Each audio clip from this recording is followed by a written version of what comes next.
everybody. I think it's about time we go ahead and get started so that we can get as much good discussion in as possible. Hopefully you all intended to be at this panel session for space entrepreneurs. I think we have a really good group of folks to talk to you today. Just a little bit of an outline of how we're going to proceed. We're going to go through, and each of our panelists has about a 10 or so minute presentation they're going to give, and then we'll save questions to the end. So I'm going to introduce everybody, then we'll walk through, do a brief presentation, and then we'll do a Q&A session. So I'll start with myself. I'm Doug Zimfer. I'm the session chair and moderator for this panel. I work for Draper Laboratory. You probably will all wonder what's a not-for-profit guy doing up here doing a space entrepreneurs panel, but I guess I got stuck with this. So I wasn't good enough to get a new moderator. But anyways, we really do have a good group of people to talk to you today. I'll just walk through and introduce everybody. First, we have Colin Au from Masten Space. Colin spent most of his career working in technology and entrepreneurship and technology, and is a member of the Space Angels Network, which tries to hook up entrepreneurs with funding sources, something he does kind of part-time in his spare time. Next to him, we have Jason Andrews, who's President Andrews Space. Jason started his career with Kistler Aerospace and then moved on to form his own company, Andrews Space, and most recently Spaceflight Systems in 2009. Next to him, we have Steve Asaskowitz, who's been involved with both his career in government as well as with industry. He joined Virgin Galactic about a year ago, and he says he's a big Cleveland Browns fan, which basically tells us he can endure pain the last time the Browns were any good. And I can only say that because I'm also from Ohio and understand that. So, and then next to Steve, we have Andrew Nelson from X-Corps. He's the Chief Operating Officer. He started his career at NASA KSC. He led aerospace practices for Booz Allen and also was a Wall Street banker for Morgan Stanley, so brings a little bit of the business side to this as well.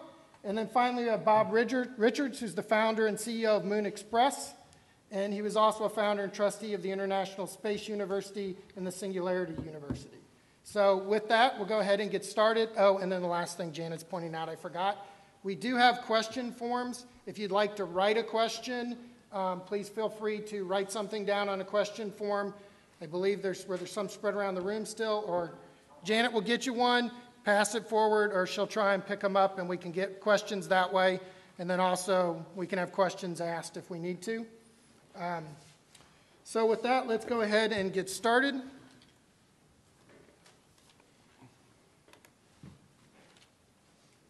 And we'll start with Colin Au from Masten Space. Do you want to stand, or you want to? I'll stand, I think. Okay, I will let you stand. Appreciate it. Thanks, Doug. Good morning. Is everyone awake? Coffee? Yes, is there coffee in the crowd? Thanks for coming out to the Space Entrepreneur panel. I'm going to give you a glimpse into my experience in entrepreneurship, our experience at Masten, a little bit about what we're doing as a company and our approach as entrepreneurs. As Doug mentioned, I also work a little bit part-time, doing volunteer work for Space Angels Network, trying to connect entrepreneurs with early stage investors. We have a little bit of experience doing the pitch stuff, the coaching of entrepreneurs, and helping them make sure that their business plans are sound. Without further ado, I'll dive into Masten's deck here. So if you have not heard of Masten Space Systems, we are building fully reusable vertical takeoff and vertical landing rockets. This is a picture of Xray right here, we were founded by Dave Masten in 2004 with the vision that he wanted to lower the barriers of space access. He wanted to do that by building fully reusable suborbital launch vehicles that could, the business side of it, right, is if you have a reusable launch vehicle and you can amortize the cost of building that vehicle over a number of launches, you drive down cost of launch. If you drive down cost of launch low enough, you open up more and more markets. More and more people can't afford to fly. And so we think it's an enabling technology that will eventually help transform the way that suborbital research is done. So we have started building our vehicles to serve that market. We're fully unmanned, fully autonomous vehicles, and we do a lot of the stuff in-house. We do all the propulsion, we do our guidance, navigation, control.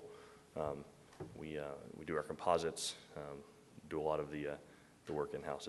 It's a small, lean crew, and we all wear many hats.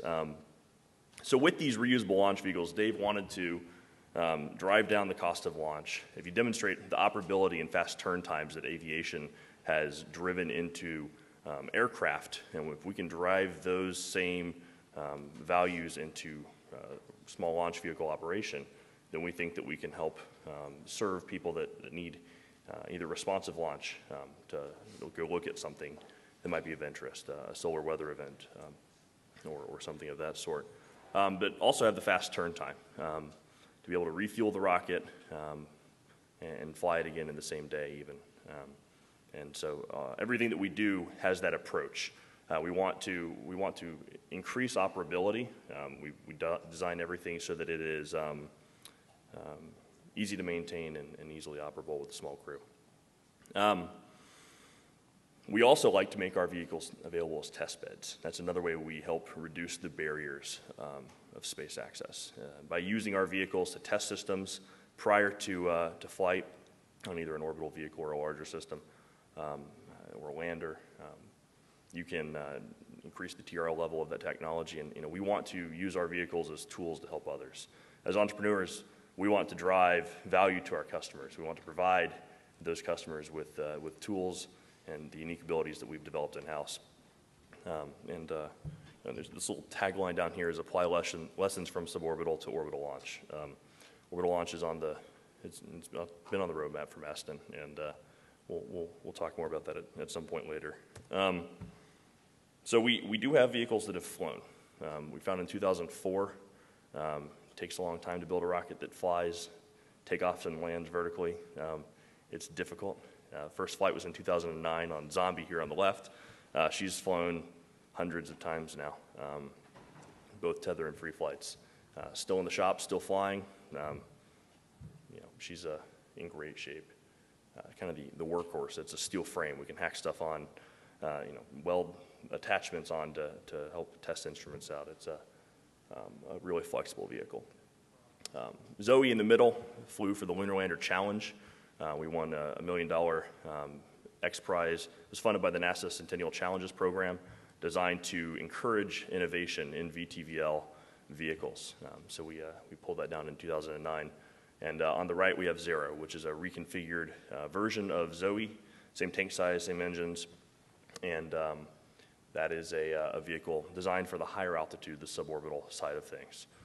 Xray will eventually, the Xray class of vehicles will get to 30 kilometers. So those that propulsion core, the controls, everything that we do is applied to a couple of different markets. Because this is an entrepreneur panel, I'm trying to focus more on the market aspect than the technical aspect of it. We can talk later if you're interested in all the technical stuff. We can go into that rabbit hole. But we apply our same propulsion core, our same vehicle core to multiple markets, one of them being landers. A number of customers have found a lot of value in vehicles that land vertically and that are fairly responsive. This is a screenshot or a picture from a flight we did with the Jet Propulsion Laboratory in August. We did a flight to about 475 meters altitude, and then translated downrange 750 meters. And that was to test some algorithms that they've developed for flight optimization that would eventually potentially be used for a Mars mission. So these vehicles that we have, we're trying to apply them to that market, people that need to test landing systems. Precision landing was named by the National Academy of Sciences. They did a study for the Office of the Chief Technologist, right? And it was, what are the top 10 technology priorities that NASA should focus on? And for 3 missions, they looked at 3 different technology objectives. For 2 of those 3, precision landing was one of the top 10 technology challenges facing NASA. So there are a lot of great people developing systems to address that, and we have a vehicle that we can test it on. So we've worked with JPL. Even more impressive, I think, is the work we've done with Draper Laboratories through the Flight Opportunities Program at Dryden. And Draper has demonstrated closed-loop control of our vehicle in flight. We've done a couple of flights with that. We'll do some more down the road as well. But they actually get to fly the vehicle. They're in full control of the vehicle. Our GNC watches and can take over if we start to see something that doesn't look like it's proper, but I haven't had that happen yet. Yeah, it's a backup system. But closed-loop control of a vehicle is something that I think is fairly interesting to the community, because instead of having to build a test bed from scratch, you can harness this commercially available rocket. I like to call it rockets as a service. And we have our eye on bigger and badder things in the future. This is a rendering. It's not in flight, to be clear. This is what we are provisionally calling Stingray. It's designed to be an ideal EDL test platform that would provide significant payload capacity, the ability to fly a Martian or a lunar EDL trajectory. So we could test that terrestrially, demonstrate those systems, and I think that there's we'd like to see it build. It looks really pretty cool, as you can see. So we'll see what happens there. Also, in the landing side of things, we have this Zeus concept, and you can see the MMSEV rover on the front. That's just a concept drawing. This is the concept of taking a cryogenic upper stage and landing it as a large lander. It's been around, the concept's been around since back in the Apollo days, looking at a Saturn IV landing on the moon and with the upper stage. And we've kind of dusted it off and started looking at what it would take to terrestrially test this technology, buy down some of the risk of this architecture, and we hope to build something at some point. We actually have, ULA has very kindly donated a Centaur tank, so we have the tank. We have a lot of those same propulsion units you see on the side are based off of the Masten system now, so we'd love to build that as well. To be clear, these two are renderings, those last two pictures. Suborbital is really what Masten was founded to do, and we continue to make strides in that arena. This is Xray, and she actually was lost yesterday in a test, but that's part of flight tests. That's part of building innovative systems like this. We have other vehicles in the works. There's another vehicle already standing in the shop being assembled. It's the B variant of Xray. There'll be more payload capacity. It's a larger engine, more payload volume. It'll be a big improvement over what we had. That's kind of the core of Masten is iteration. Test, iterate, test again. And to see that come together in a vehicle, I think is really fascinating. Past Xray, we'll have a larger class of vehicles we call Zogdor. This is what happens when engineers name vehicles, but it's named Zogdor after an internet cartoon some of you might or might not be familiar with. Zogdor will be capable of 100 kilometers. The plan is to have a fully reusable, suborbital capable vehicle. We continue to make strides in the testing. Yesterday's test, we lost the vehicle due to a hardware failure on landing, but the test actually, we met and exceeded the test objectives for the ascent and descent portions of the flight. So it's a financial boo-boo. It's not as it'd be fun not to lose the vehicles, but that's just part of how it goes. Something to say about suborbital. This is, I think, there are a number of us on the panel that are in the suborbital community. If you don't know about the Flight Opportunities Program, I'd encourage you to learn more. John Kelly is here in the audience. I'd encourage you to come chat with him or myself or Steve or Andrew. I'm sure would be happy to chat too. They have funds that they can use to purchase flights. They have 7 providers they can purchase from. And they will fly your payload on a suborbital craft.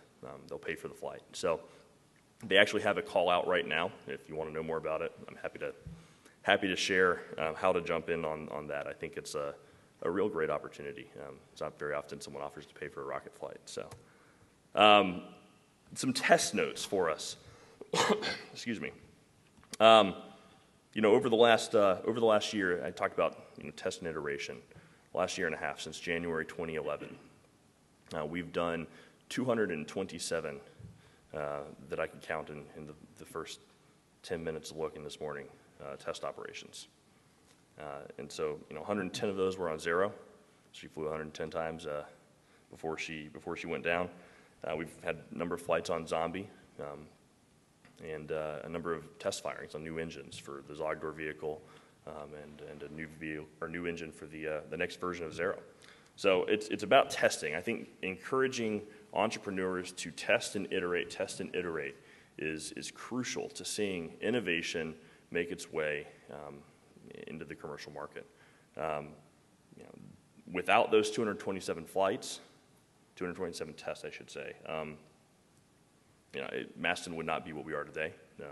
Without losing a vehicle, we wouldn't be what we are today. And entrepreneurs, and I think all of us in the aerospace industry, understand the skin in the game that we all have, whether it's on a small system or a launch vehicle or a satellite. The investment that we're making as entrepreneurs into something that's a little bigger than ourselves. There's a plaque in Mojave at the base of the rotary rocket, and it has this quote from Theodore Roosevelt on it: "Far better is it to dare mighty things, to win glorious triumphs, even though checkered by failure, than to rank with those timid spirits who neither enjoy nor suffer much, because they live in the gray twilight that neither knows victory or defeat."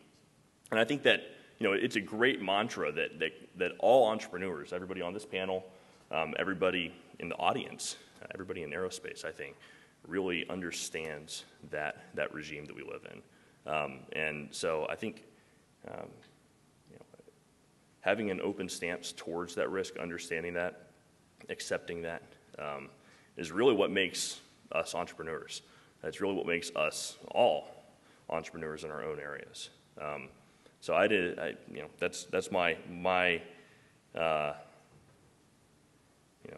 I don't know, inspirational thought after losing a vehicle yesterday, but that's the mentality, I think, that serves aerospace entrepreneurs well and will continue to in the future.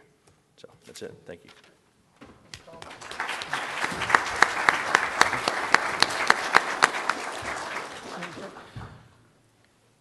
So Janet's passed around question cards, and we'll do Q&A at the end. So if you have questions, please pass them in. And next, we have Jason Andrews from Andrews Space. Okay, thank you. So when Doug was putting together this panel, the Space Entrepreneur Panel, he had a couple questions and topics he wanted us to focus on. And that was to share our lessons learned about being an entrepreneur, talk about the market for being an entrepreneur. And I think we all, maybe my first starting salvo would be, we all know the adage where the easiest way to make $1 million in the space industry is start as a billionaire and spend $1 billion. So with that, maybe we should all think about getting up out of our seats, walking out of the conference room, leaving the aerospace industry, making that $1 billion in some high-tech endeavor, and then come back to this conference and talk about ways that we can go off and spend it. But in all seriousness, as Doug pointed out in my bio, I kind of started off my career at Kistler Aerospace Corporation. I guess I had the benefit of being in the entrepreneurial side from the get-go, and it was a wild experience to come in. This is Kistler, I think many of you know, but if you don't, was working on a two-stage reusable launch vehicle, predominantly to serve the emerging markets for the launch of Teledesic, Globalstar, Iridium. And ultimately, what we're talking about here at this panel is, in order to do bigger and better things in space, we need to improve the cost of space transportation and improve the frequency of space access. And so I think many people on this panel are working to do that. You'll see we're still working to do that, and that's what we're doing at Kistler Aerospace Corporation. But before there were internet billionaires, there were venture capitalists, and there still are venture capitalists. And so Kistler was a venture-backed endeavor. They went and raised $450 million and spent more than that, and ended up not making it when primarily their customers went bankrupt and had to reformulate themselves. So I ended up leaving Kistler and started Andrews Space in 1999 with a focus on being a catalyst in the commercialization, exploration, and development of space. Having been involved with Kistler, caught the entrepreneurial bug, focused on commercial space, and knew big things were coming. It seems obvious now, but in 1999, even in 2000, you could go into a conference like this and talk about things like space tourism, and people would laugh you out of the room. So we have come a long way in a decade, and so along that way, Andrews has gone on its journey to the point where now we've focused on things like improving space transportation. We've had a lot of contracts with NASA. We were COTS finalists twice for improving space access to the International Space Station. We're working on newer, lower-cost space transportation systems. But since the last 3 or 4 years, we've really focused on the smaller end of the market and basically doing programs and becoming vertically integrated in the space for spacecraft that kind of range from CubeSats all the way up to ESPA-class spacecraft. So today we make a series of products which we sell commercially. We have commercial list pricing on our website. It includes our Cortex avionics, our Sentry nanosat bus. We also make star trackers, launch dispensers, and other enabling infrastructure for opening up access to space for these small spacecraft.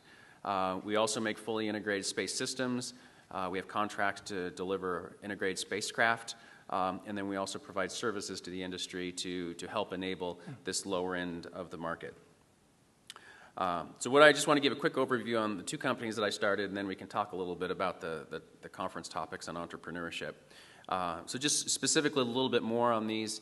What we see is with the constraining budgets, the global financial crisis, people have to figure out how to do more with less.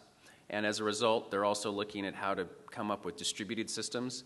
This has been going on in the computer industry for a long time. I think the aerospace industry is just coming around to it. We no longer need these monolithic, very high-value assets when maybe we want to network a whole bunch of smaller assets together. So that's our vision, and we're trying to put the infrastructure in place to do that. So we have a series of spacecraft buses. We call it the Sentry. It ranges up to spacecraft that are 50 kilograms in size. We have a series of avionics. It's a vertically integrated stack. It's very low cost by aerospace standards, and our focus is on rate production. As an example, we're delivering over 100 cards this year, so we're starting to get to the point where we are starting to see the economies of scale of mass production. We've also been focused on other enabling technologies to allow the proliferation of these small spacecraft. For example, low-cost, high-performance star trackers. We are licensing and manufacturing dispensers for the launch and integration of these spacecraft, and then we also do power systems and subsystems to enable these spacecraft. At the system level, Andrews is, like I mentioned, building small, highly capable spacecraft. For example, we are under contract to deliver multiple Earth imaging spacecraft for less than $10 million. And the idea is that now you can deploy these things. At this price point, you can afford to deploy these large constellations. And what does that get you? It allows you to do quick revisit rates to any place on the planet. I mean, we're not exactly reading license plates here, but now you can see cars, you can see things move. Start thinking Google Earth Live. So imagine the applications you can do by being able to track from a commercial standpoint, a homeland security standpoint, a military standpoint, any target at any time on the surface of the planet. So Andrews was focusing on that part of the market. One of the impediments we encountered in the 2009 timeframe was you could dream up these constellations, you could dream up these spacecraft missions, but there was one of the major challenges for enabling them was access to space for these small spacecraft. Traditionally, this market is if you want to launch something to space, you buy a dedicated launch, but the number of small launch vehicles out there is very, very small. So we started a second company, Spaceflight, which I'll talk about in the next chart, which was focused on the launch of these small and secondary payloads. And to do that, we had to develop infrastructure and systems to rapidly containerize these spacecraft, prep them for launch, and get them flown. So to that end, Andrews is fabricating the Spaceflight secondary payload system, which is an adapter dispenser system for the launch of many small spacecraft. And then a follow-on to that is taking that same system and adding a propulsion and power system to it to create a free-flying tug we call Sherpa to enable new missions for these small spacecraft. So we're building that infrastructure for our sister company, Spaceflight. So I guess being the entrepreneur, one company wasn't enough for me, so I started a second company in 2009, Spaceflight Incorporated, which is a services company dedicated to the launch of small and secondary payloads. And what we are trying to do is create basically a railroad to space for these small spacecraft, and we're trying to do that through a couple key guiding principles. First of all, we're vehicle agnostic. We have key partnerships, but our idea is you want to get to space, you don't care how you get to space. Just like you probably flew here across the country on an airplane, you didn't care if it was Airbus or Boeing, or maybe you did, but it worked out that you got here anyway. And so we're trying to do the same thing. We have arrangements with many launch service providers, and then through that we've established a series of standards for which we can then come up with classes of payloads. We price those classes of payloads. We have commercial list pricing, so it's on the website, so you know exactly how much it's going to cost to send a 3U CubeSat to low Earth orbit. It's $395,000. Or, for example, if you want to send an ESPA-class spacecraft, a 180-kilogram spacecraft to low Earth orbit, you know it's $4.95 million. And then, finally, we have regular flight opportunities. There's not one launch system out there that is currently flying on a regular basis, but for the most part, if you want to fly to Sun Synchronous in early 2014, you maybe not be able to get on a Falcon 9, but you can probably get on a Nepper or get on a Soyuz, for example. So the idea is you know where you want to go, and we're there to help you get to where you want to go. So we've expanded our business quite a bit since founding it in 2009. We've partnered with an international company, ISL, which helps us get payloads flown on international launch vehicles, and we bring those payloads back into the United States, our international payloads into the United States. We currently have up to 15 payloads under contract on 4 different launch vehicles for 5 different launches.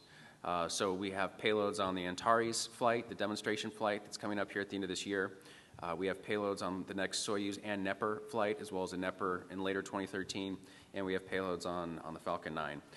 We were also pleased to announce that we were one of the launch contractors for Virgin Galactic and their Launcher One. We believe what they're doing with Launcher One is critical to enabling our business, and so Spaceflight is working to stimulate that market and make that happen. So finally, just how is Spaceflight structured?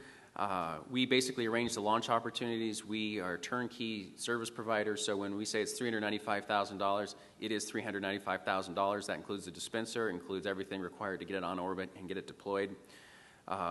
You contract with us.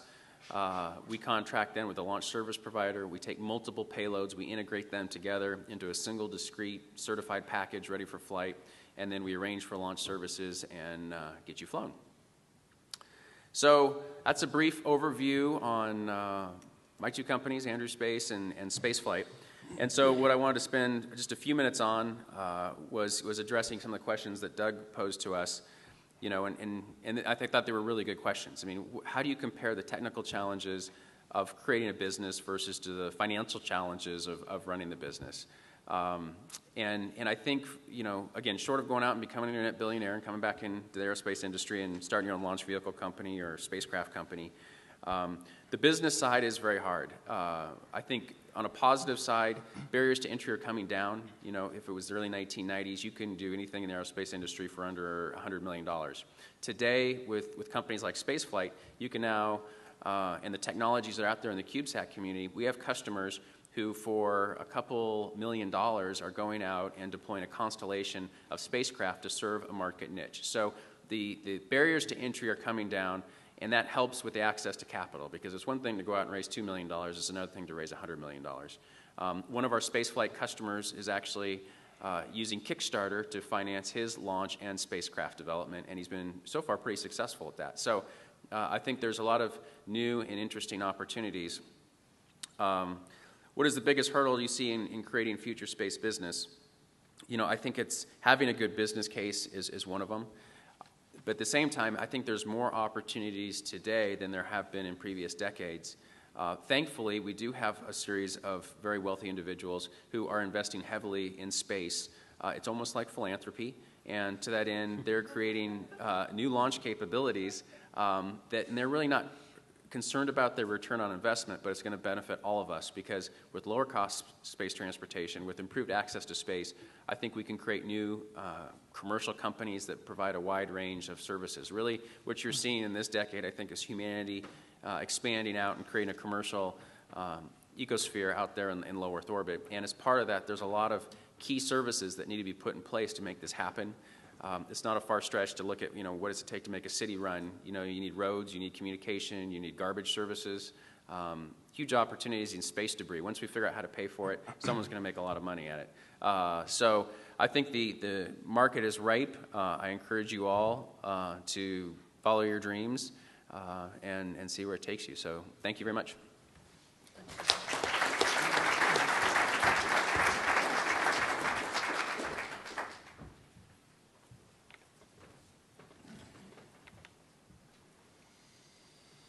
Okay, so our next topic, is Steve Isakowitz from Virgin Galactic. I'm going to go to the video.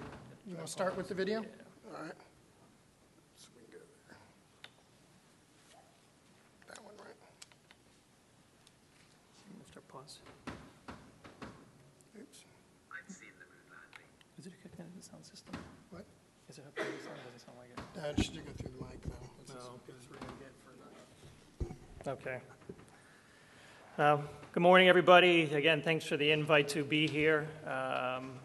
As Doug said up front, I've been with Virgin Galactic about a year. Honestly, been so busy that I don't get too much on the speaking circuit. But I will tell you, anytime you get an invite from Eleanor Aldrich, who's sitting here today, who's pretty much an icon for the AIAA, no is not an option. So, Eleanor, thanks for the invite, and Doug, thanks for the opportunity to be on this panel. It's a very exciting panel to be on. What I was going to try to show actually here, but I have a feeling the sound system's not going to work, so I think I'm just going to skip it in the interest of time, is a cool video of what we've been doing at Virgin Galactic. I think one of the things that's important to convey, I think what brings us all on the panel here today is commercial space is just a fun place to be today. Yeah, there's the pains, the growing pains, and all the points that Jason just said prior to me, but it really is true barnstorming time for this part of the industry. My history on this industry has had sort of its own stop and starts and trying to make this happen. It looks like Janet's going to come up with a solution here. My own stops and starts and trying to join the space industry.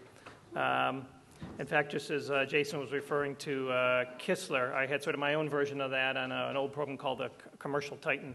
In fact, I don't know if David Hughes is here, but he's someone I had worked with when we first started off. This was right after the Challenger accident, and this is when the government said that no longer was the space shuttle going to be responsible or taking on the commercial marketplace. It was not going to be the space transportation system. So I decided to join what today is Lockheed Martin with the Titan launch vehicle, and it was an extremely exciting time. I think in some ways it was sort of ahead of its time. The environment just wasn't sort of great for the commercial market.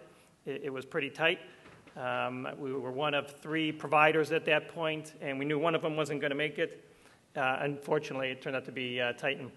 But one of my sort of big lessons learned, as sort of an entrepreneur, is failure is an option. I think as you've heard Colin mention, they've had their ups and downs in their testing. There isn't any company that hasn't had their versions of ups or downs. So it's not a question of whether or not you're going to have a bad day. The question is, are you able to rebound from those bad days? I think we're in an environment today that is much more receptive to being able to do entrepreneurial activity. Do you want to try sound? Yeah, if you want to show it, we can probably interrupt you in the middle. Do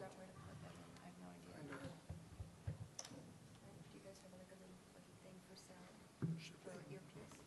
Over there. Which one of those is it? It's that one. Well, We got sound. That's promising. Ta-da. Everybody clap Cheers for Janet. Yeah. Do you want to do it now, or do you? Yeah, I'll hit in a second. So just to finish the point I was making, I think the environment, now that you have Department of Transportation, NASA, and others who are sort of trying to help facilitate the true growth of this commercial industry. On the other hand, I also think we're sort of in an environment sort of nationally that's kind of risk averse, that doesn't do well when you have your problems. There's sort of a tendency to be hauled before the Congress if there's any taxpayer money involved, and frankly, even if there isn't taxpayer money involved, you still might be called before the Congress to answer for it. That makes it tough. I think it makes it particularly tough on our industry because we are so incredibly visible. I mean, honestly, there's nothing sort of that sort of captures the symbol of what I think makes us exciting is when you see a rocket that goes into space or you see a rocket that fails that hopefully doesn't have people on it. But because it's so visible and out there, it makes it really easy to be criticized, and it can make the downside even more so. you know, I think one of the things that we're trying to do in Virgin Galactic is by using our own monies to be willing to sort of accept that risk without taking away from the taxpayer. But nonetheless, we still get an awful lot of attention in terms of every step that we take. So I think what I'm going to do is try to play the tape now. And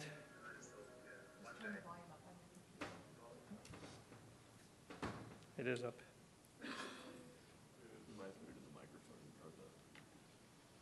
It's Max here. Try the other hole there and see what it does. Try that and see whether that gets you. I'm going to do that. Thanks, Shannon. But years by year went by, and NASA didn't seem to be that interested in getting you or me into space. And so in about 1990, I suddenly thought, Virgin Galactic sounds like a good name. And so having registered the name Virgin Galactic, I had to do something about it.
Pressures look good.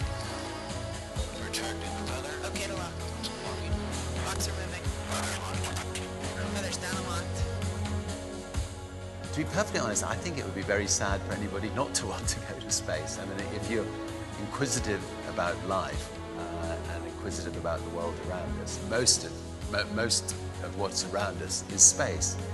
I mean, just to be able to look back at our fragile Earth from space and see the beauty of it is something that I'm sure that every single one of us would love to do if we had the opportunity.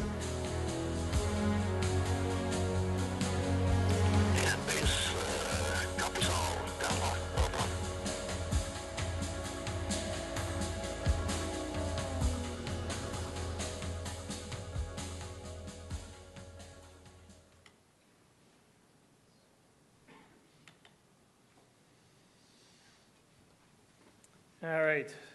Since I spent so much time to get that started, I'm actually going to skip through a bunch of these charts and just try to get you in terms of where we are today. So let me just give you a sort of status of where we are in the development activity.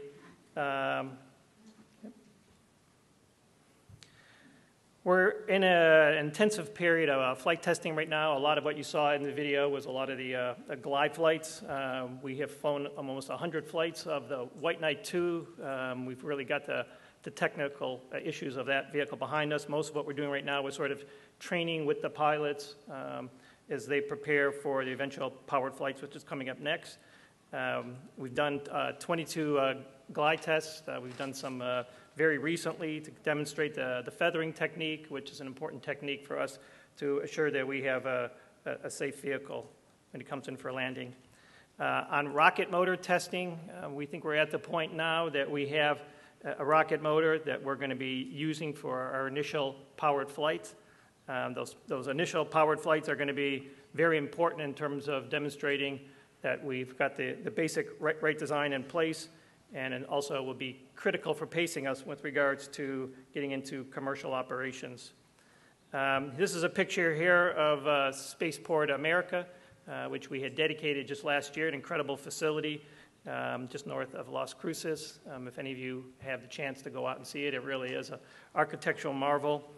Here we have a picture of the White Knight when it was there for the dedication activity that we had.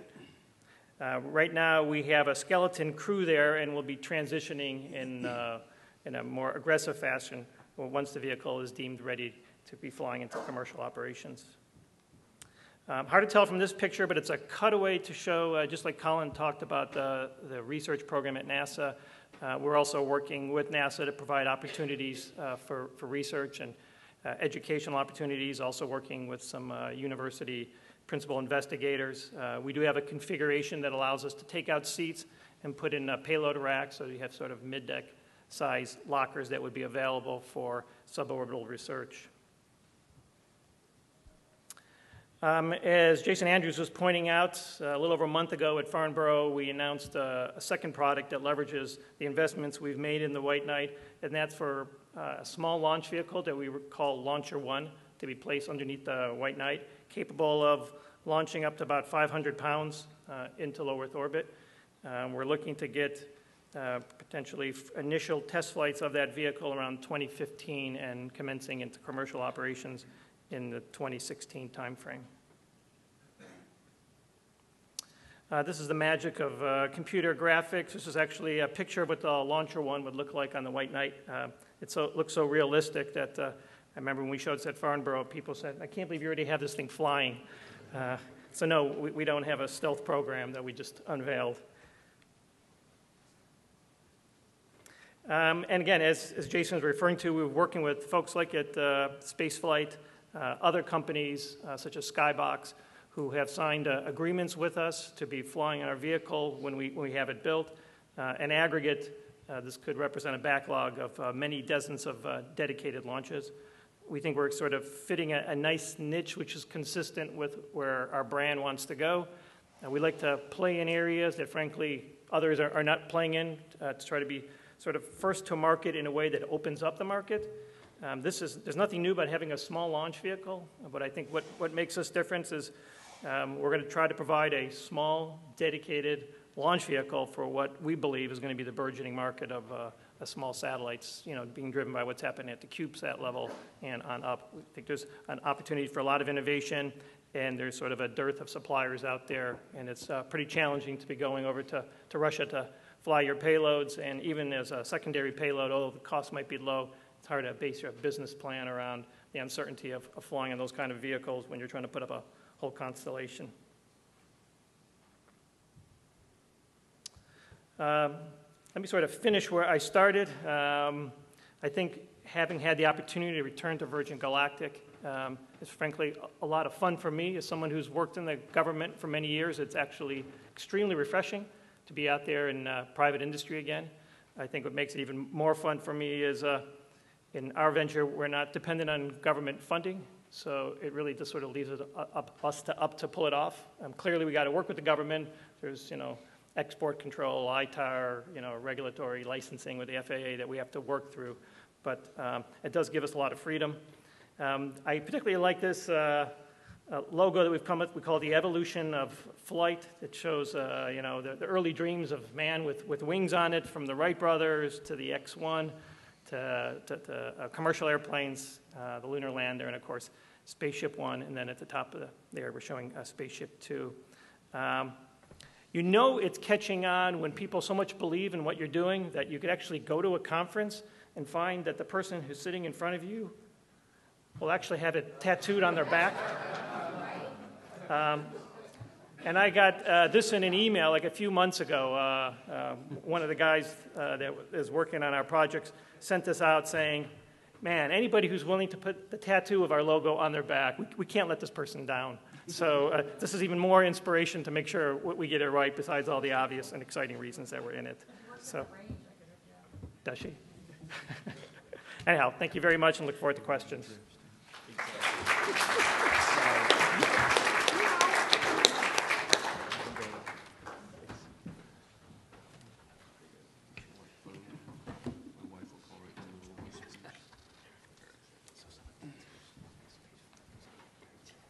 Okay, so for our next speaker, we have Andrew Nelson from Xcore Aerospace. Thanks very much. Thank you very much. It's wonderful to be back at the AIAA Space Conference. I've been fortunate to speak on the entrepreneurship panel the last couple of years, and so the last couple of years I've put out sort of my view of entrepreneurship in space and some of the great innovators that our industry is fortunate to have. And one of them I'm glad to see on the panel this year is Jason. And my hat's off to Jason, because if you look at some of the other entrepreneurs here on the panel, we're all vehicle people. And Jason is the type of entrepreneur, which I think is the bleeding edge of entrepreneur, that we need more of in the industry. The folks who are going to use the vehicles and build the very diverse set of companies and industries that are broad and deep. And so it's good to see that that AIAA was saw Jason as a great addition to this panel. So good to see her. And he didn't pay me to say that, by the way. So okay, I'm going to play a short little video first. Where do I find the video here? Yes, I can minimize that, and then.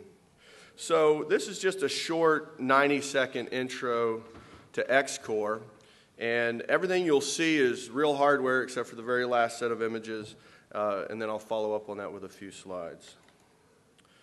So let me maximize this here. So this says 10 years. We're now about 13 years old. So we started with very small thruster engines. We built up to a little bit larger engines. You can see we're an engine house. We like to fire engines. That's our LOX methane engine. We do piston pumps instead of turbine pumps to drive our fuel. We've had to develop non-flammable composites for liquid oxygen containment. And then we go out and we really test things. And we test them thoroughly, and then we fly them. Xcore has 66 manned rocket flights to our name so far. Our chief test pilot is Rick Searfoss, three-time shuttle pilot and commander. When we get up and we start rocking, it's fun.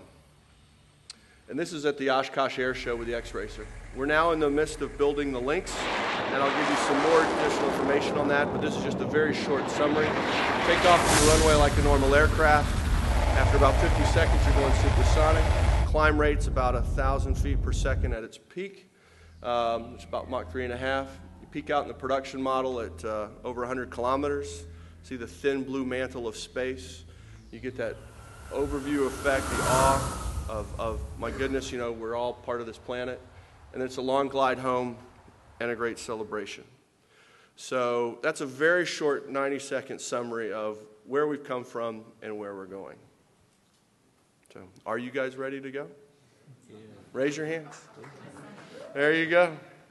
Raise both hands like me. I hope you go more than once. So, let me close that. Get back to which one is it here? That one. There we go. Great. Okay, and then I'll do the slideshow. Perfect. From the beginning. Okay. So, first thing I want to do is give you a quick Xcore update, where we're at both institutionally as well as where we're at technically. I will then cover a few thoughts about entrepreneurship, many lessons culled from Ken Morris at the MIT Entrepreneurship Center. It's always great, by the way, to be up in front of a largely potentially Caltech audience talking about entrepreneurship. So there's a couple of us from that trade school back east here on the panel. So it's always fun to be in Palo Alto with our friends from Caltech. We'll then talk a little bit about lessons learned in entrepreneurship and perhaps some couple takeaways. And I'll address a couple of the hurdles that we were asked to discuss. Next one, where's the little arrow? So real quickly, this is the links and its subsystems. If I can borrow the little laser pointer. Oh, you can throw me that one. There you go. Thank you very much. Someone's already ran off with the other AIAA laser pointer. Last time I saw Janet had it. That's it, Janet had it? Oh, here it is. It was hiding underneath the connectors. Yeah. I figured Isakowitz ran off with it. There we go. So this is the cockpit. The Lynx fuselage with the liquid oxygen tank, the engine thrust structure in the engines, the wing strakes, the wings, landing gear, and avionics inside. Pretty much what you'd find in a standard aircraft, except for, of course, the rocket propulsion system in the back and the liquid oxygen tanks. This vehicle has undergone 7 campaigns of supersonic wind tunnel tests and subsonic wind tunnel tests. It's pretty much in its final configuration.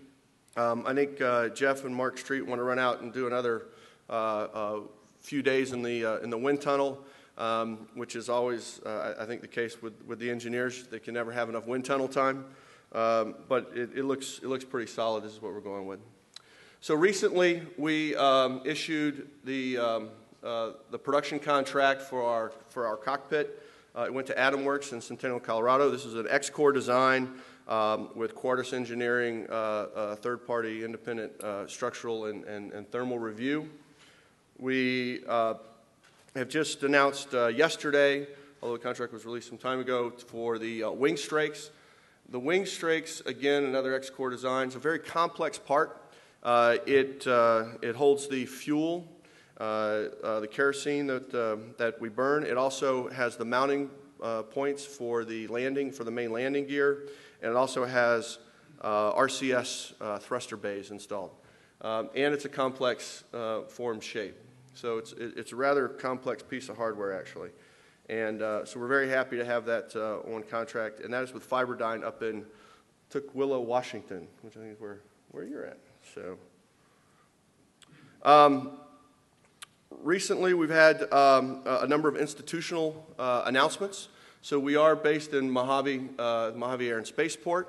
We will be continuing to fly operations out of Mojave for the foreseeable future once we're starting to fly.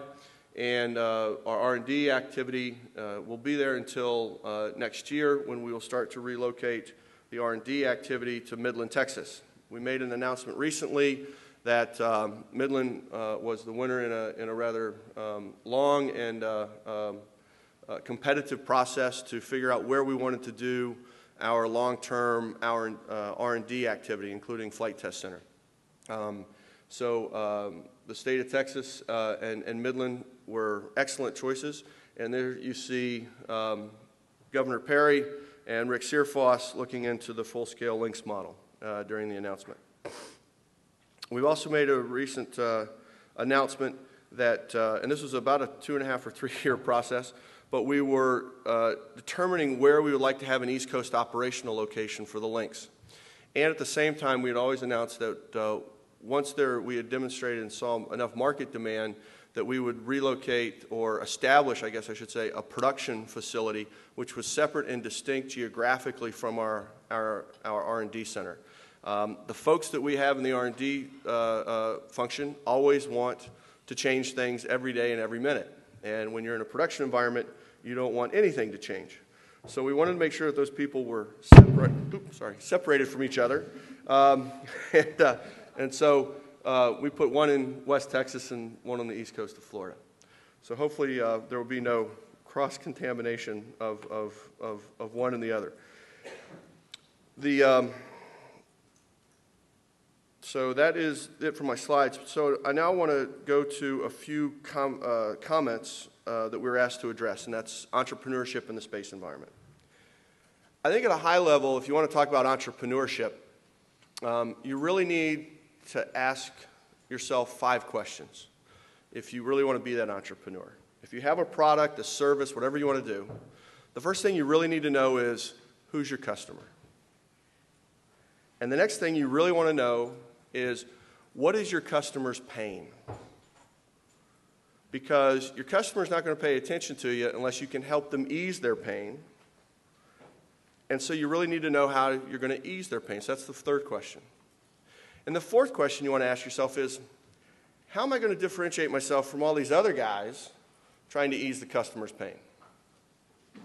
And probably and then the fifth question that you should really ask yourself is, and it's probably one of the most important, is how's the buying decision made?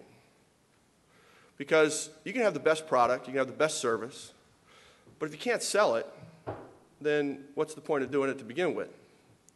So those 5 questions, customer, pain, easing of pain, differentiation, and how's the decision made, are really key things that all of the fledgling entrepreneurs here in the room should take note of.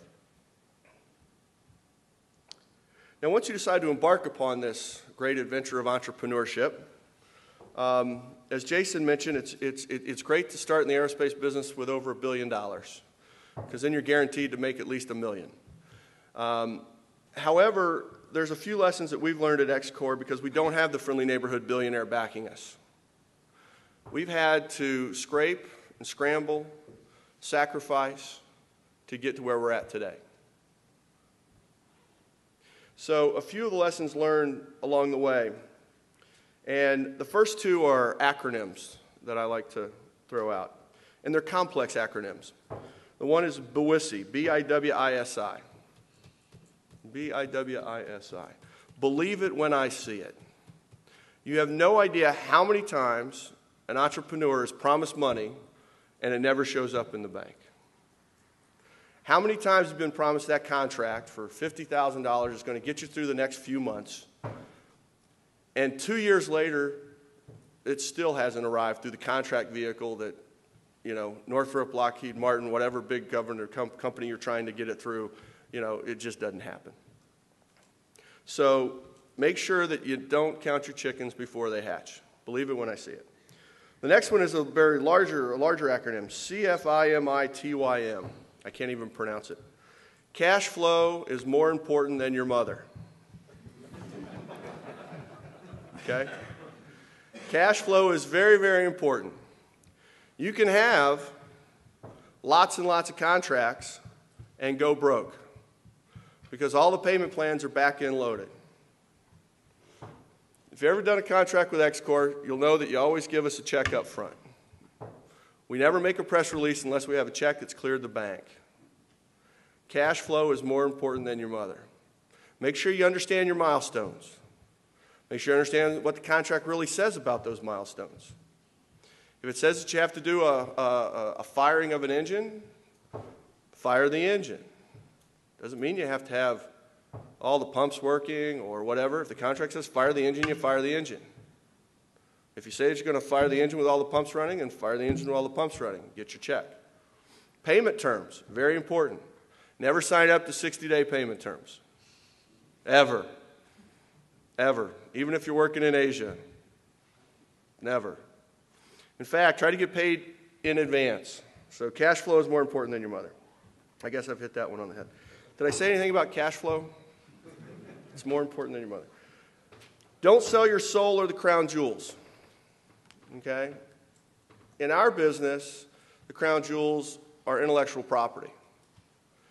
Every time I go to look at a government contract, and a few people here in the audience will tell you, is that we get a little sticking point over intellectual property rights sometimes with these government contracts.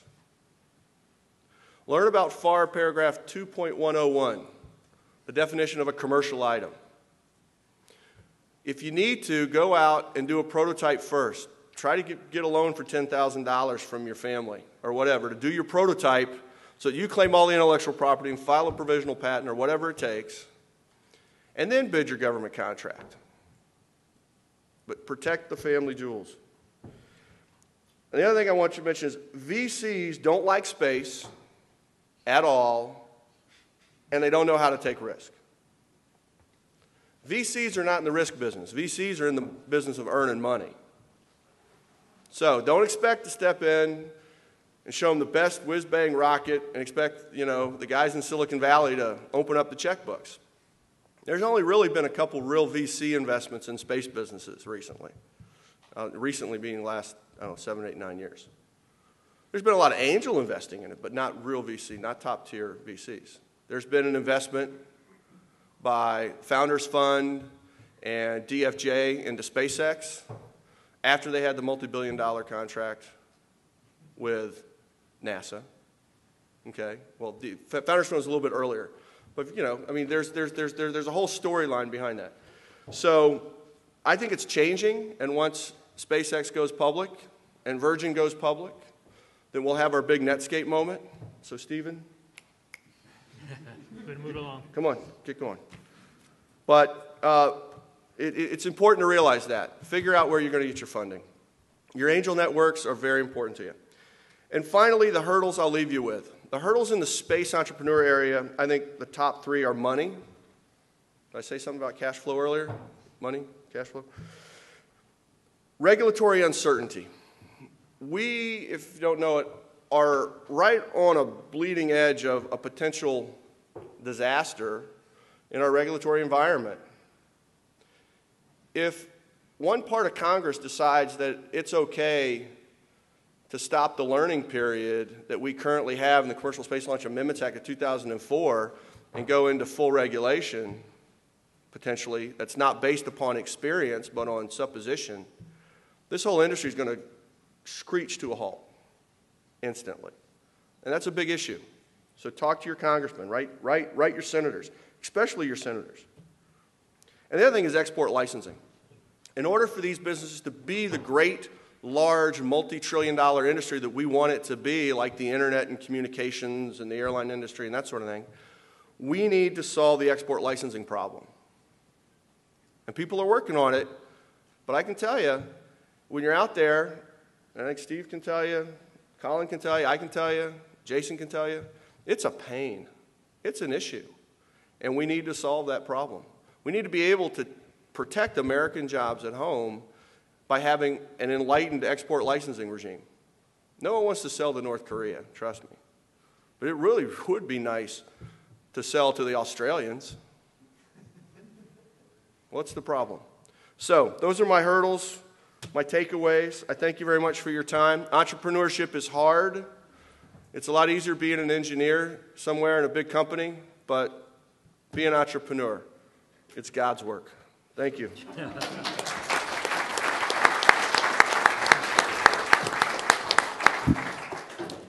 Thank you, Andrew. A reminder that Janet's picking up questions if anybody wants to turn in a question. And our last speaker, bringing a slightly different flavor to what we've heard, is Bob Richards from Moon Express. What flavor is that? Not so horrible. Oh, that's true, too. So I guess that's true. Hi, everyone. It's a real pleasure to be here in the Entrepreneurs Underground.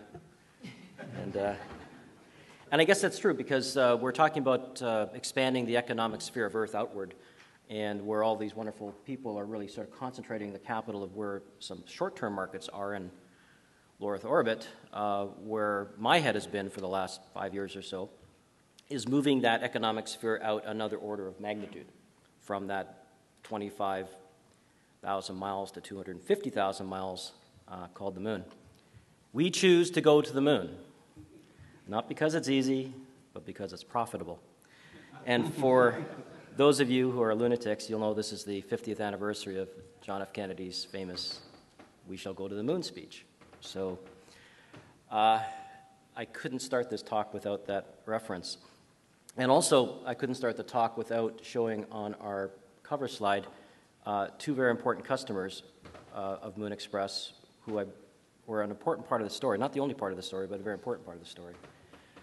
We all do in the entrepreneurial space industry stand on the shoulders of a giant called NASA. And nothing that I've been doing, and I've heard other entrepreneurial companies express, could be done without the blazing trails that NASA carved through the last 40 or 50 years. And it's the finesse of the balance of partnership and synergy between the entrepreneurial activities and traditional and entrenched sort of engineering practices and approaches that have been proven to work through decades of innovation at NASA, and it's that balance that's the tricky thing to find. Moon Express is often characterized as a Google InterX Prize team. That is absolutely true. However, Moon Express was not formed, it was not pivoted, it was not cornerstoned, nor is it driven by that one customer, which is a fabulous customer to have, and I'm thrilled that Google thought it important enough to put up a $30 million prize for the first private team to reach the moon with a robot and travel 500 meters and send some fun video and pictures back to Earth. And hats off to the X Prize Foundation for consolidating that support and organizing it into a successor prize to 2004 when Spaceship One won the Ansari X Prize. And if I map back, I guess, my watershed in entrepreneurial space, and I've been around a long time, talking a lot and building institutions that attracted a lot of other excited people into the business. But Moon Express is a relative newcomer to these people that have been around for almost a decade. And Moon Express was founded in 2010, but it was in 2004 my first subsystem had flown into space on an Air Force mission called XSS-11. I had a company in Canada which provided a LiDAR system that provided the situational awareness to this first demonstration of autonomous spacecraft rendezvous in orbit. And we had been successful in winning a part of the Phoenix Mars lander mission, which at that point in 2004 was still 3 years in the future for launch. And it was in the attendance of the 2 Spaceship One launches from Mojave, which I was fortunate enough to share with thousands of other people. It was that moment in time that I was really so inspired by what is possible as I watched Spaceship One pierce that blue veil of Earth with lives at stake and capital at stake and all the people that made that magnificent moment happen. And it's then when I started thinking about, well, what's next? What would be the natural follow-on entrepreneurial activity? Was already heading to Mars, so the moon, to me, was where it's at. So like any entrepreneurial company, it's all about people, technology, and resources. It's that careful balance of all three, and neither one or two of which will lead you towards success. At Moon Express, I'm extremely fortunate to have some amazing lunar Jedis working with us, and Padawans, and we have a team of about 25 people heading towards 30. We'll probably be 40 or 50 if things continue to go well within the next 6 months to a year, so it's a rapid build-up because we're starting to execute a real flight program now. About 25% of those are less than 5 years experience. The engineering kids that always ask why all the time and drive the veterans crazy, who occupy about 25% of our demographic and our staff, and then everybody else is kind of somewhere in between. And with the opportunity that we were able to negotiate with NASA for a reimbursable Space Act agreement, which is a contracting mechanism that allows our company and others to pay NASA for support, technical and expertise. And it's a very interesting mechanism whereby an entrepreneurial company can pick and choose that which NASA has of value to their particular plan. And we found NASA to be a wonderful partner, and particularly those people at NASA Ames who look forward to innovation and entrepreneurship and partnership with the private sector. And this is an aerial map of our operations and facilities at the NASA Research Park. We're about to move into a headquarters building in the lower left there, which will give us nice street frontage and some place to grow. Right now we're kind of cramped in the upper left-hand corner there in temporary facilities, but our first year was spent incubated at Singularity University, which is there in the lower left. You know, like any entrepreneurial company, starting around a table. And at one point I realized that there were more MoonX staff than Singularity staff in the building, and we probably should find our own home. So we continue to grow. We have a hover test facility up in the upper right there, where we have our prototype engineering lander going through its GNC activities, and none of this would have been possible had I not found my now great friends and colleagues, Naveen Jain and Barney Pell, who were my angels. And Naveen is one of those techno-billionaires. He was the only kid on the block up in Seattle that didn't have a commercial space company. And literally, Charles Simone is his left-hand neighbor, and Bezos is on the right, and Gates is just a few docks down. But Naveen was a passionate supporter of commercial space. but just really wasn't kind of a startup guy. He made his money through other business tactics.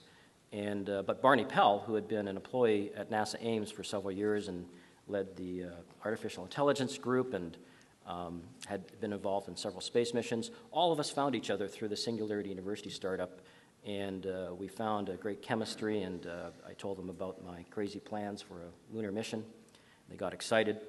Barney at that point was kind of the Pied Piper of commercial space in Silicon Valley, and he'd circled a lot of the early investors that went through Founders Fund into SpaceX. And a lot of those same people came in for Moon Express, and they've just been fantastic supporters, and they keep doubling down, so we're really happy about that. We believe that the moon is a viable opportunity, and that the time has come, and in the age of uncertainty among government agencies is actually a time of opportunity for entrepreneurial companies. And there's technology available and science and the economics of concentrated capital that's available through the hands of a few people whose minds you can influence, and the political environment we believe was absolutely the right time to start a lunar transportation company. The big picture is the development of lunar resources for benefiting human species, the Homo spacians of the future, but also benefits to here on Earth. In the technology side, there are really four primary technology drivers that have made the Moon Express opportunity possible. Commercial launches, and we're launcher agnostic, but we have great affinities for the great stuff that's going on close to the west coast of the United States here. Micro-miniaturization of technology. DoD propulsion systems. Billions of dollars were invested into the miniaturization of propulsion systems during the Star Wars era that some in this room might remember, and that is available if you know where to go commercially, and that's really given us the ability to design a landing system that's relatively quite small, but really punches above its weight. It's able to bring a lot of payload per unit lander mass to the surface of the moon and other areas. And the Common Spacecraft Bus was a very innovative spacecraft that was developed by NASA at NASA Ames that is destined to become an orbiter of the moon in 2014 under a mission called LADEE. And through our Reimbursable Space Act agreement, we are commercializing that common spacecraft into the lander version, LANDEE, you might call it, putting legs and different types of propulsion systems on it and all the GNC and all of that really, really hard stuff that you have to do to get down to the surface of the planet. This is a picture of an early prototype years ago. If you looked at it today, and I can't show you a picture of it today for ITAR reasons, but it would not look unlike this picture. You probably wouldn't be able to tell much difference at all, but there's a lot of difference to it with the software and algorithms that have gone into it. And if this all comes together in 2014 or 2015, you'll see that cute little lander on the surface of the moon, firing off even cuter little landers we call mini-me's, each of which are basic flying CubeSats that are, it's like nested lander systems, and each one could be a little mission unto itself and affordable to universities and researchers, and we hope to reduce the access cost to the lunar surface by orders of magnitude that will allow research, that will allow innovative commercial opportunities, and that will allow us to explore the surface of the moon that provides the data back to us for the larger picture of the development of lunar resources decades down the road. So in the aspect of what to do as an entrepreneur in space, I think everybody at the panel here has expressed that very eloquently. It really is about doing what you love. It doesn't matter if it's space. It's all hard. You might as well do what you love. And I, for one, love space. So it's been a destiny for me. Space hasn't been the only entrepreneurial activity for me. As a matter of fact, through the 80s and 90s, when capital just wasn't available, as it is today, most of my companies were not space companies. And so that was that cash flow thing that Andrew talked about, where my cash flow came most from my non-space companies that offset the largely negative cash flow of the commercial space startups. But we live in an era that all of this is coming to a new opportunity for all of us, as a lot of the heavy lifting is done by a number of people around this table. more and more opportunities will develop as the secondary markets and the spin-offs occur. So entrepreneurship is hard. It's characterized by crazy people who often don't know where their mortgage payment is coming from because they're worried about everybody else's mortgage payment on the team. We're fortunate to be in Moon Express, well-financed. We have a great team of people, and I have nothing but delight every day in getting to work and putting that next 12 or 14 hours in with this vision that I share with a number of people to really revolutionize the future of space travel for everyone. Thank you very much.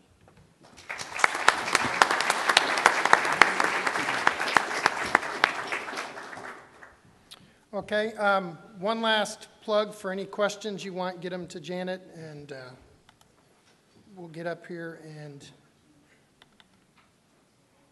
have our panel answer them. We already have a few, but before we go through some of the ones we got from the audience, one thing I've heard from several of the talks I've listened to in plenary sessions is kind of this recurring theme that the younger generation likes to see things happen quicker and sooner. It seems from what I've seen of you guys' presentations, there's opportunities for more test, earlier flights. Would any of you care to talk about how being in the space entrepreneur, maybe as opposed to a government program, you offer people opportunities to get involved with hardware and perform early testing and be more involved in things? Maybe I'll take the first cut at that. So, you know, I think a lot of the students these days, due to a few pioneers like Bob Twiggs and Jordy down at Cal Poly, you know, they kind of invent the whole CubeSat infrastructure to help students get hands-on experience, get something flown to orbit quicker. And I think that's really being adopted now by the broader industry. I know this is the AIAA Space 2012 conference, but they recently had the SmallSat conference, and I think that's a really interesting conference because it's the only one that I go to on an annual basis where you see whole new products and components and industries evolve from year to year. And so I think there's a lot of innovation in the small satellite arena that I think is beneficial for getting those young people excited about space. A lot of people have said this before, I'm not new, but in some cases, students that come to work in industry have built and flown more spacecraft than the people who've been in that industry for 30 years. So I think that's very exciting. Yeah, and just to add to that, I'm sure we've all experienced it up here on the panel, but you put out an advertisement for an open position, particularly entry level, summer internships, and it's literally, the line is a mile long. There's just incredible excitement out there. I've had the chance to speak at some universities recently, and you really speak to a packed room because, you know, they know that this is sort of the next exciting thing. At least they're extremely enthused. One thing I would say that's different than when I was a student, I remember I was a summer intern at what was then Hughes Aircraft Company, which now has been owned by Boeing. But when I was working with them, I remember being an intern and having to spend some time on the factory floor and saying to my boss at the time, I was in advanced projects, I'd like to work on the factory floor, kind of be able to touch some of the satellites that we're working on. I was told at the time, no, you don't do that. That's really for the technicians. You know, you need to go to the ivory tower to do some of the engineering work. So, you know, being a nice summer intern, I said, sure, I'll go along and do that. I would have to say, you know, I regret that, and I regret that that was sort of the attitude of, you know, one building here is for the engineers and the building over here is for the technicians. I think when I'm actually out hiring today, I very much look for people who have had their hands on the hardware, that are not just coming up with some really cool engineering design, worse yet, a PowerPoint, but have actually had a chance to work on things, whether they succeed or fail. The other thing I'd also add that's sort of not a very good trend, but I think commercial space is going to try to reverse that, is the life cycle time on these products are getting longer and longer. You've got to commit 10 or 15 years of your career to actually see something fly. I think that's deeply unfortunate. I think, again, what made a lot of the engineers great in the 50s and 60s and so on is they worked on many projects that had, you know, life cycles of 2, 3, 4 years before things actually flew. So by the time they kind of got sort of as a more mature engineer, they actually had 4 or 5 things on their resume that they could point to that they were part of, and they saw it from early concept work all the way into flight. I think that's harder to come by. Having said that, you know, I think companies, you know, most notable probably like SpaceX, is producing sort of that next generation of really young engineers who say they've touched a lot of hardware, they've seen things fail, they've seen things work. And I think it's something that not only feeds ourselves well up here at the panel, but I actually think it's a very positive trend for the aerospace industry at large.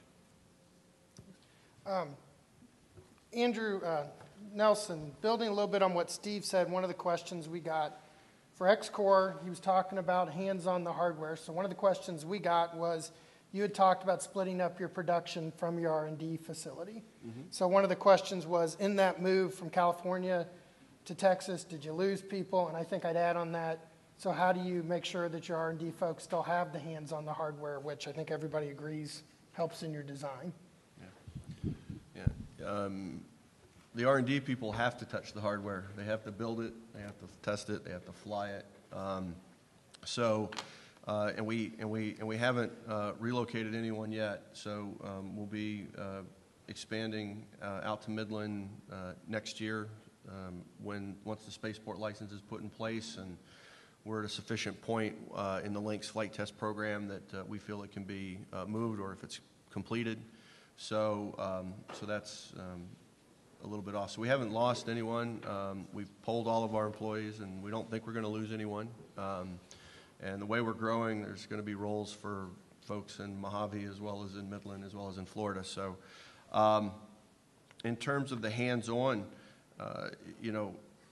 if you come to our shop floor today, you'll see interns, from Embry-Riddle, from Purdue, from a variety of places, turning wrenches on real flight hardware. You'll also see a cadre of our senior engineers who are all under the age of 30. And we have, of course, senior engineers who are over the age of 30. But, we have not lost one critical employee since, we truly started, except for perhaps one that in the depths of 2008, we had to lay off an A&P. And fortunately, he's now working for Masten, and so he's still in the industry. But we haven't lost a person, and we have all the corporate history still in place. So the great lessons that have been developed from Jeff and Dan and all the senior folks and our mid-level folks are being transmitted to the younger team. And I think the workforce that we have at X-Core looks probably a lot like the early days of NASA, where you had a few senior folks and a whole raft of younger real go-getters. So it's exciting. Good, thanks. Colin, a question for you. Have you talked to any of the launch vehicle companies about using your vehicles as boosters on expendable cores or on other type of things? And I guess looking through these, a lot of the questions are more programmatic in nature, so if you can find a way to kind of tie some of these to our themes on how that would affect your business model and the entrepreneur nature. Is it a good business decision to do that? So is it a good business decision to use our vehicles as boosters? I think the question is probably aimed towards there's a lot of, I think, rising interest in the small satellite market. People have talked about using our vehicles as either suborbitally to eject a payload for a test, or putting an expendable booster on top to go to orbit. Both addressing something with to test a system, either for a small satellite or for orbital insertion. Have we talked to people about it? Yes. I won't go into much detail past that. I think from the market perspective, coming back to where Andrew, Andrew's money, cash flow is more important than your mother. It truly is. If the market comes together for the small satellites, I think we'll see a number of solutions addressing that. I know Launcher One is aimed at that market. I know X-Core has a plan for that. Masten has a plan for that. I think that there's growing demand in that market. Will programs get funded that drive the launch vehicles? I don't know. I don't know if anyone can speak to that. So. Okay, thanks. Bob Richards. There were several questions that people wanted to know a little bit more about your micro hoppers and how far they can hop, and just could you expand a little bit more on the hopper side of your design? I don't know. I think that so they can go a long way, and the avionics that are embedded in them with microelectronics really makes them into tiny little lander systems that are able to fly and land. The initial application is they're in a space where they only need to go, for the purposes of the Google Lunar X Prize, 500 meters. And when you want to send them farther, which they're capable of doing, what you run into is an issue of communication. It's very easy to go over the horizon very quickly on the moon or behind a rock or into a crater, at which point it's now a rock itself. So the maturity level of those microhoppers is not sufficient enough to give you a whole lot of details, and but suffice to say that we do intend to market them, in particular the CubeSat communities and the students and those that can put together payloads that can fly with them. And we hope to be able to include a number of them on each mission. So we'll be coming up with more information on those over the next year or so, but it's not at the point that I can talk about them very deeply. I guess sticking with our theme, would there be an opportunity for other entrepreneurs to develop hoppers that could link you with Jason, ride share on your vehicle, and pay for services? Yes, you're on to us, right. So every micro hopper is a business opportunity in itself. So these are nested opportunities trying to drive the cost down to a point that other people say, well, wait a second, I can do that. And the rideshare technique is something that is really fundamental to the Moon Express early business plan of payload delivery. I mentioned yesterday that I used the rideshare technique to fly here, and I shared the airplane with 300 of my friends, and that's why I could do it for $200. I couldn't afford the plane or the fuel or anything like that. So when I say rideshare, I'm not talking about dual manifesting on a rocket. I'm talking about the spacecraft lander system as a condominium type of platform that neighbors can all pitch in on to afford to be able to go. So that's what I mean by rideshare opportunities, and yes, absolutely, the microhoppers and other systems we have to compartmentalize payloads is all a part of that. Okay, great, thanks. I'll add on to that. I think one of the areas, and coming back to one of the questions that was asked, is what other opportunities are there out there for entrepreneurs?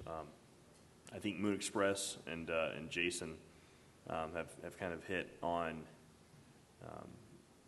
not developing just a system for the system's sake alone, but opening that up as a platform to other people. That is a core way to not just fund what you're doing, but also enable other people. And I think that we'll see more platforms similar to those business models in the future as they continue to experience success. So. Yeah, maybe just to add to that, I mean, it's kind of core to what we're focused on for both Andrew Space and Spaceflight, but what these micro hoppers are enabled by technology advancements, miniaturization, and I think it's those general trends that will open up, crazy business models. You talked about hopping behind a rock or over the horizon, pretty soon someone will come along and just launch a CubeSat that allows you to do a comm relay. But in this day and age, assuming you can get to low lunar orbit, that comm relay could cost only $1 million, whereas, 2 decades ago, that would have been a $150 million comm relay. And so suddenly with the technology advancements where things weren't possible before, suddenly they are possible. And so we're in touch with a lot of people with spaceflight who are looking to get access to space to go try these new business models or launch new services. So it's kind of exciting to see it from the launch perspective of what people are doing out there to innovate. Great, thanks. Steve, a question for you. I'll paraphrase this a little bit, but there's a question, I think, related to the early success that Spaceship One had and when that occurred, and to what it may seem like a long time to get from that to actually being able to do Spaceship Two. I think people are very optimistic that space tourism was going to be right around the corner. Is there anything you'd like to comment on or talk about in terms of just what I think we all understand, having been in the business, the difficulties from that first test flight to actually having a commercial service you can provide routinely? Could you comment a little bit on that? Doug, you just answered it. That's exactly the issue. There's a huge difference between having that sort of first concept or prototype flying versus getting something into production. Not only that you built it the first time, but the next time you're building it, you're trying to think about the number of cycles you're putting on the vehicle, how long it's going to last. You want to have a test flight program that pushes the envelope so you understand the extremes that you're operating in for reasons of safety and reliability. You also have to go through the FAA process itself. So there is actually just a lot of things you have to do that people often don't think about. It's one of the things on Andrew's really good list of things to worry about as an entrepreneur, that it's one thing to get you to that first prototype, but it's a whole different matter to actually make it more routine. So I sort of resonate with Andrew's point of trying to separate the R&D from the ops side. Clearly, they got to work hand in hand, but it's a very different mentality that takes place in terms of actually being able to fly that thing safely and routinely. The other thing I'd also just sort of mention as an aside, reusability is somewhat the holy grail of spaceflight. We all talk about it, but it's super difficult to do. And the few cases where we've seen this tried, like the space shuttle, probably is not your model for how you want to do it going forward. So to really do it in a way that is not only reliable, but perhaps more importantly, affordable, is a huge, huge challenge. It's really easy when you get into reusable systems to have sort of a large base, high fixed cost associated with that. And it's a real struggle to get it sort of, to make your business plan close, to get it at a level where you got ops people, but you also have your engineers that are going to be around and your suppliers are going to be around when you run into the inevitable issue. I think what we're doing that, again, is exciting is, although we're not going all the way out to the moon with our suborbital vehicle, but I do think we're going to move along the whole science of how to operate a reusable system. Also, what's not trivial in what we're doing is, we're not flying U.S. government astronauts, so we're not taking, the healthiest of what America has to offer and flying them into space. We're opening to anybody who wants to buy a ticket as long as they meet some health standard. And so that's one of the things that also we've got to be sort of very careful of, who we're flying, what kind of training program is involved with those individuals. So that's one of the things that, you think we could just go to NASA and look up their database of all the astronauts that have flown. It's actually not that helpful. So in many ways, we're sort of moving the frontier, working with NASA and other places that sort of specialize in the biomedical area, and sort of understanding what it is like to put someone in a high-stress environment and how well they will do. So although it seemed like a short hop, not to overplay that, going from Spaceship 1 to Spaceship 2, it's actually been sort of a huge step forward, and I think that's a lot of what's tying up in the time we have to get there. Thanks. Jason, question for you. Have you looked at all or considered connecting with the NASA OCT and the launch service providers to help work with to fly their spacecraft? Yeah, actually we have, and we worked on that. We engaged with them. Sorry, got to turn this on. Okay, maybe that'll help. We have engaged with them. As you saw in the previous OC, some of the OCT solicitations, you could include launch services as part of your package. I guess that had something to do with our efforts of talking to NASA. We are a commercial launch services provider. Clearly, the U.S. government is a huge customer for us. We're working on identifying any and all ways to work with them. We have submitted a GSA proposal so that the pricing you see on our website can be made available for the launch of a spacecraft. So the same way you'd buy toilet paper if you're in the government, you could buy launch services. So to that end, we encourage everything OCT is doing. I think they're making great strides to enable markets and improve access to space, and we look forward to partnering with them on that. And Colin, I guess I'd ask you as somebody who's looking at providing flight services through the Flight Opportunities Program, do you have any thoughts about expanding that into orbital rides and the kind of things Jason's talking about?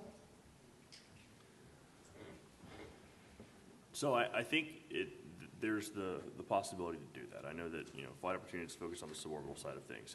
If you're talking about expanding government-provided or government-funded rides to orbital, I think OCT is looking at that with the technology demonstration side of things. So it's not out of the realm of possibility. And frankly, I think it's something where a couple of successes will help encourage additional funding on that line down the road. So I'd like to see NASA go that route. I mean, just to add to that, you put on your crystal ball or your rose-colored sunglasses, whatever you want. I mean, you can see a scenario where 5-7 years from now, it's quite possible that all government access to space, whether it be cargo, crew, or the launch of spacecraft, is done by commercial service providers. I mean, you're already there for cargo. We're moving there for crew.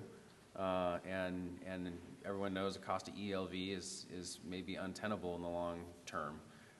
And the government's always looking, especially in a constrained budget environment, on how to do things better. So talk about just a general opportunity for everybody.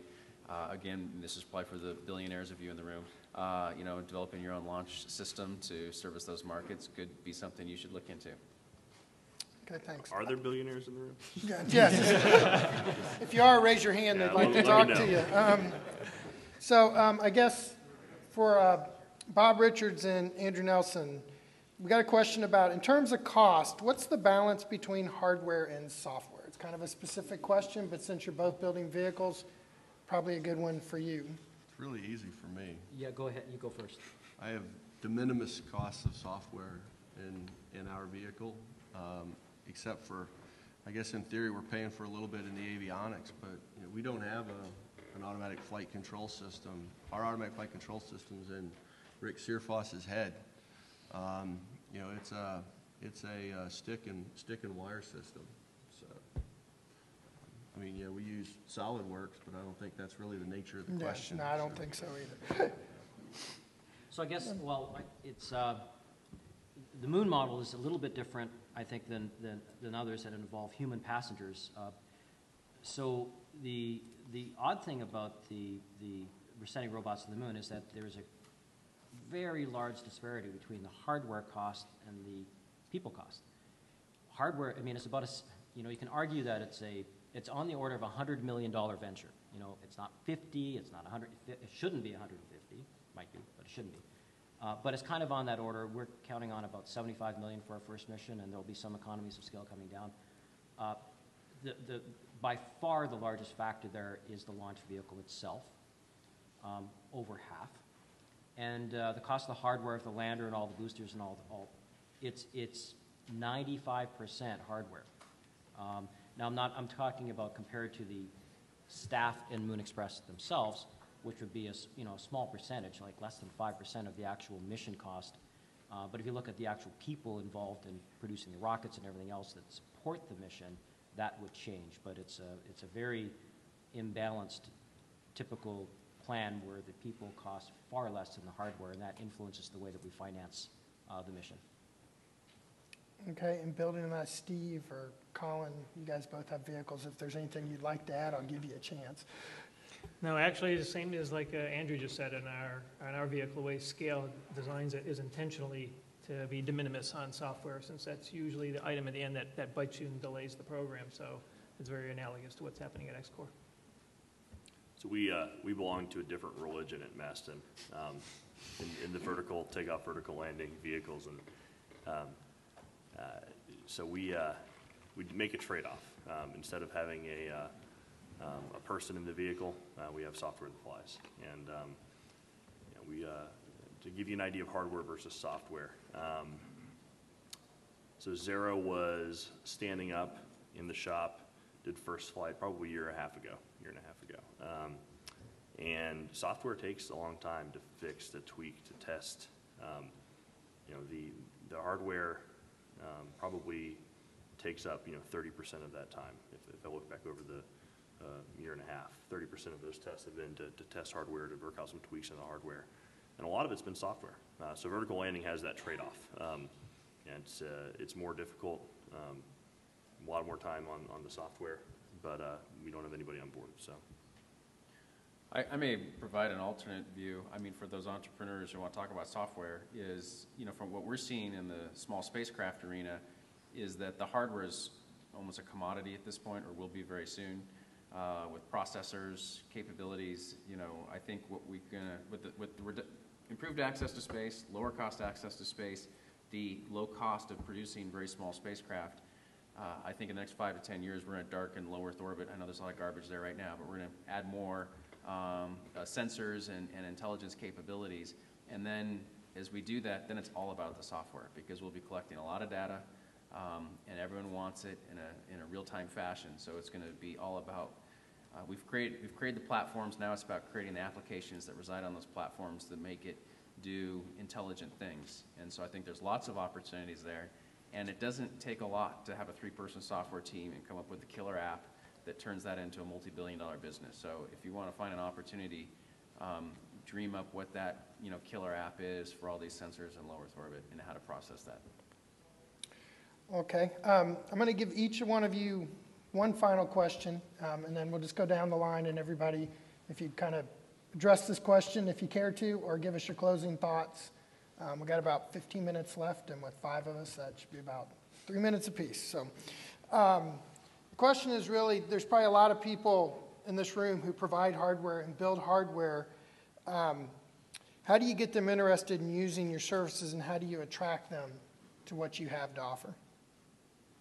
So that's the question. And then if you address that just a little, and then whatever closing thoughts, Colin, you'd like to provide. Yeah, so the first thing I'll do is, you know, if you want to fly suborbital, and you know, for Masten, we're in the suborbital realm, we're in the landing realm. If you want to fly your hardware, test your hardware, or involve your hardware in our systems in some manner, and you know, I'll point again to the Flight Opportunities Program. NASA has money, and they will use it to fly systems. Will they pay you to develop those systems? This particular call does not have that funding, but I think there are opportunities to find that funding that you need. So if you have hardware, you should be testing, you should be flying, you should be iterating. Coming back to what does that mean for how do you create opportunities to expand the reach of that hardware in the future? You know, test it, prove it, iterate it. That'll help sell. That'll help fly more. That's going to help, you know, create a sustainable path for hopefully a whole ecosystem of entrepreneurs in space. And you know, not all of the companies that exist in space entrepreneurship now will continue to exist 5 years from now, 10 years from now. You can look back over the history and see companies that have come and gone. I've not been involved, but a number of these guys have put years of their lives, sweat, tears, blood, into things that come and go. And the good news is that spirit of innovation, going to do things because it matters, doing something you love, and finding a sustainable path to turn that into something big is what drives, I think, all of us in this industry. So whether you're in a large organization or a small organization, find a way to innovate, find a way to be an entrepreneur. If you're inside a big company, you can still be an internal entrepreneur. So go forth and make a difference. I don't know, but I guess so my input would be, I think Andrew had 5 good points that is key to being an entrepreneur, and it kind of boils down to where are you in the supply-demand curve, and what's your price point, what's your differentiator. I guess I do have, like many of you make hardware, I have a hardware company, Andrews, and I have a service company, Spaceflight.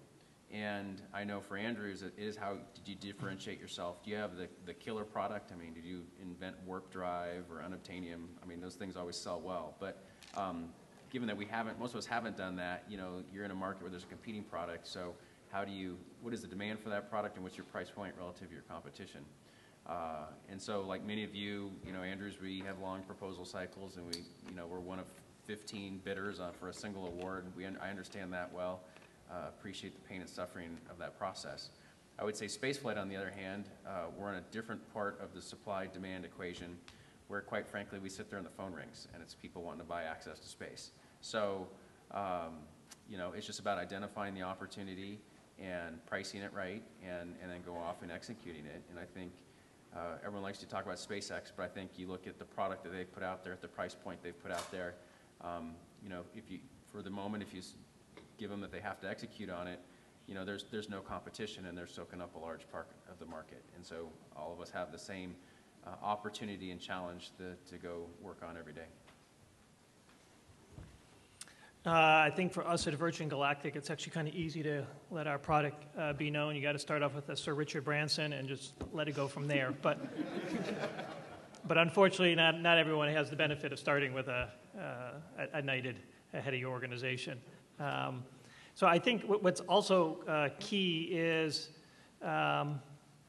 changing the price point. I think is something that I find disappointing in the industry, in that so many industries have sort of their version of the Moore's law, where they just sort of see technological improvements bring down the price, and that brings on new opportunities for innovation. We really have not seen that on the launch side in terms of access to space. I think what's exciting with the CubeSats, as Jason had pointed out, I do think that provides sort of an area where we could see for the first time some real opportunity for innovation out there, for smaller teams of folks to actually put together proposals that are just about at the threshold where perhaps they can get that outside funding without having to depend on an SBIR or trying to have to go to NASA or DOD. So I do think we're actually on the verge of what I think is going to be a sustainable wave of commercial space activity. I think we've had it. We've been living off ComSats, and GPS, remote sensing, but I think in terms of human spaceflight, I think actually we're at the beginning of an exciting trend. Last comment I'd like to make, since I don't know if today's proceedings was on YouTube, but just for the record, I have my own acronym. It's NMIDM, which stands for Nothing is More Important Than My Mother.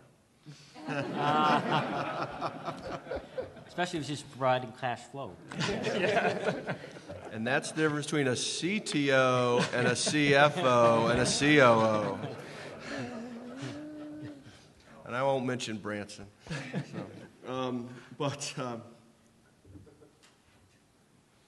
Value proposition, commercial space.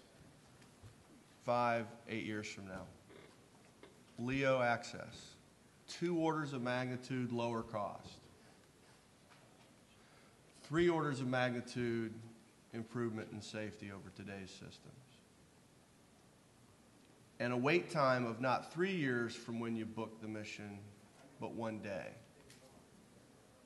When you have the combination of price, availability, and reliability, markets are disrupted fundamentally. And that's what's happening. So when you go out to look for your platform, look for things that meet your needs. Is it a custom trajectory? Is it the size of the payload? Are there 50 other payloads on the flight and they might interfere with mine? Is it the price? Is it the time I can fly? Is it the place I can fly? Are there multiple places I can fly? Can I fly multiple times a day? What is your need? And you'll find amongst the participants here on this panel someone that will meet your needs. If you need money, go see John. He's right there. NASA, raise your hand. It's the man who can pay for your flight. But as we've all said, the prices are coming down dramatically.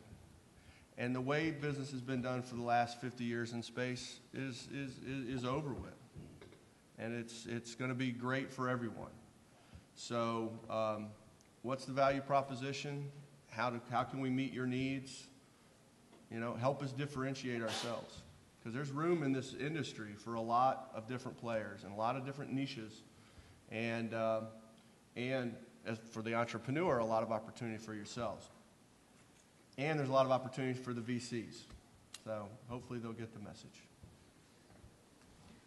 So the Moon Express Lunar Lander System is a platform, and we're looking for apps. The first manifest is largely full, and the second manifest of the second mission is kind of half full. We're looking at a cadence of about 1 per year. We'll be delivering somewhere around the order of 50 kilograms to the surface of the moon, but I encourage you not just to think of atoms, you must think of bits, because bits are far less expensive to send to the moon than atoms, and in some ways you can monetize bits much more effectively. So the type of creative ideas that are coming towards us to use our lander as a platform for apps is astounding, the types of ideas that are coming forward. So it is a new opportunity, and it's not just the moon, and you can think of other things that you could do with our platform. Our company is called Moon Express, not the Moon Express, so any moon will do. Also, it's got an orbiter version and a deep space version, so we hope to be going a lot of places in the solar system, but right now we're focused on the moon. So, from entrepreneurship, there are, I guess, 3 rules that I've learned to follow. One is that you have to begin with a disruptive idea.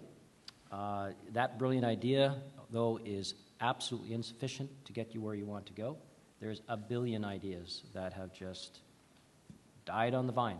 It's all about coming towards the people that will back you above the line of super credibility. So just make sure that when you do your pitch, you have that sense of credibility, because you'll have about 15 seconds before that person will make a decision about whether or not they're going to back you. Then, if you're lucky enough to make it through that 15 seconds, it's all about execution, execution, execution, to maintain that backing and that sense of confidence of your investors and your backers. It's all about consummate execution of what you say you're going to do. Great, thank you. Well, I'll say that concludes our panel. I want to thank you all for coming. I want to thank you guys, an excellent panel today. I want to say thank you very much.